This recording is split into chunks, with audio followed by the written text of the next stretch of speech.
ಕಬಡ್ಡಿ ಆಟದಲ್ಲಿ ಕಾಮೆಂಟ್ರಿ ಕಮಾಲ್ ಮಾಡಿದ ಸೋಮು ಮೇಕಳಿಗೆ ರಾಜ್ಯ ಪ್ರಶಸ್ತಿ. ಬೆಂಗಳೂರು ವಿಶ್ವ ಕನ್ನಡ ಪರಿಷತ್ ರಿಜಿಸ್ಟರ್ ಬೆಂಗಳೂರು ಮತ್ತು ಕನ್ನಡ ಮತ್ತು ಸಂಸ್ಕೃತಿ ಇಲಾಖೆ ಬೆಂಗಳೂರು ಇವರ ಸಹಯೋಗದೊಂದಿಗೆ ಸಮಾಜ ಕಲ್ಯಾಣ ಸಂಸ್ಥೆ ಬೆಂಗಳೂರಿನಲ್ಲಿ ನಡೆದ ಪ್ರತಿಷ್ಠಿತ ಪ್ರಶಸ್ತಿ ಪ್ರದಾನ ಸಮಾರಂಭದಲ್ಲಿ ಬೆಳಗಾವಿ ಜಿಲ್ಲೆಯ ರಾಯಬಾಗ ತಾಲೂಕಿನ ಮೇಕಳಿ ಗ್ರಾಮದ ಯುವಕ ಸೋಮು ಮೇಕಳಿ ಅವರಿಗೆ ರಾಜ್ಯ ಮಟ್ಟದ ಸುವರ್ಣ ಕರ್ನಾಟಕ ಕ್ರೀಡಾ ವೀಕ್ಷಕ ವಿವರಣೆ ರತ್ನ ಪ್ರಶಸ್ತಿಯನ್ನು ನೀಡಿ ಗೌರವಿಸಲಾಯಿತು.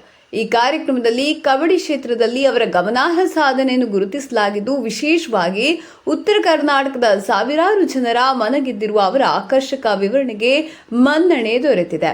ಸೋಮು ಭಜಂತ್ರಿ ಮೇಕಳಿ ಗ್ರಾಮದ ಬಡ ಕುಟುಂಬದಲ್ಲಿ ಜನಿಸಿದ ಯುವಕರಾಗಿ 2014ರಲ್ಲಿ ತಮ್ಮ ಊರಿನಲ್ಲಿ ನ್ಯೂ ಸ್ಪೋರ್ಟ್ಸ್ ಕ್ಲಬ್ ಮೇಕಳಿ ಎಂಬ ಕಬಡ್ಡಿ ತಂಡವನ್ನು ರಚಿಸಿ ಆಟವನ್ನು ಪ್ರಾರಂಭಿಸಿದರು. ಸ್ಥಳೀಯ ಮಟ್ಟದಲ್ಲಿ ಆರಂಭವಾದ ಈ ಪಯಣ ಇಂದು ಅವರನ್ನು ಉತ್ತರ ಕರ್ನಾಟಕದ ಕಬಡ್ಡಿ ಕನ್ನಡ ವೀಕ್ಷಕ ವಿವರಣೆಗಾರರಾಗಿ ಪ್ರಸಿದ್ಧರನ್ನಾಗಿ ಮಾಡಿದೆ. ಕಳೆದ ಕೆಲವು ವರ್ಷಗಳಲ್ಲಿ 300ಕ್ಕೂ ಹೆಚ್ಚು ಕಬಡ್ಡಿ ಪಂದ್ಯಾವಳಿಗಳಲ್ಲಿ ಭಾಗವಹಿಸಿ ಜನರ ಬಾಯಲ್ಲಿ ಸೋಮು ಮೇಕಳಿ ಎಂದು ಗುರುತಿಸಿಕೊಂಡಿದ್ದಾರೆ.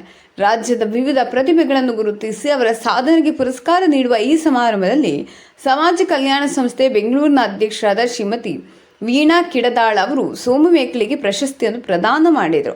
ಕಾರ್ಯಕ್ರಮದ ಕೇಂದ್ರ ರೂವಾರಿಯಾಗಿ ರಾಜ್ಯದ ಹಲವಾರು ಪ್ರತಿಭೆಗಳನ್ನು ಗುರುತಿಸಿ ಅವರ ಕೊಡುಗೆಗೆ ಮನ್ನಣೆ ನೀಡುವಲ್ಲಿ ಮುಂಚೂಣಿಯಲ್ಲಿರುವ ಸಕಲ ಕಲಾವಲ್ಲಭ ಶ್ರೀ ಸುರೇಶ್ ವಾಘಮೂಡಿ ಅವರಿಗೆ ನಮ್ಮ ವಾಹಿನಿ ವತಿಯಿಂದ ಧನ್ಯವಾದಗಳು. ಸೋಮು ಮೇಕಳಿಯವರ ಸಣ್ಣ ಗ್ರಾಮದಿಂದ ಉತ್ತರ ಕರ್ನಾಟಕದಲ್ಲಿ ಜನಪ್ರಿಯ ವ್ಯಕ್ತಿಯಾಗಿ ಬೆಳೆದ ಪಯಣವು ಶ್ರಮ ಮತ್ತು ಉತ್ಸಾಹಕ್ಕೆ ಸಾಕ್ಷಿಯಾಗಿದೆ. ಅವರ ವಿವರಣೆಯ ಮೂಲಕ ಜನರೊಂದಿಗೆ ಸಂಪರ್ಕ ಸಾಧಿಸುವ ಸಾಮರ್ಥ್ಯವು ಕಬಡ್ಡಿ ಕ್ರೀಡೆಯನ್ನು ಉನ್ನತೀಕರಿಸಿದ್ದು ಮಾತ್ರವಲ್ಲದೆ ಅವರ ಸಮುದಾಯಕ್ಕೆ ಮತ್ತು ಮೇಕಳಿ ಗ್ರಾಮಕ್ಕೆ ಹೆಮ್ಮೆ ತಂದಿದೆ.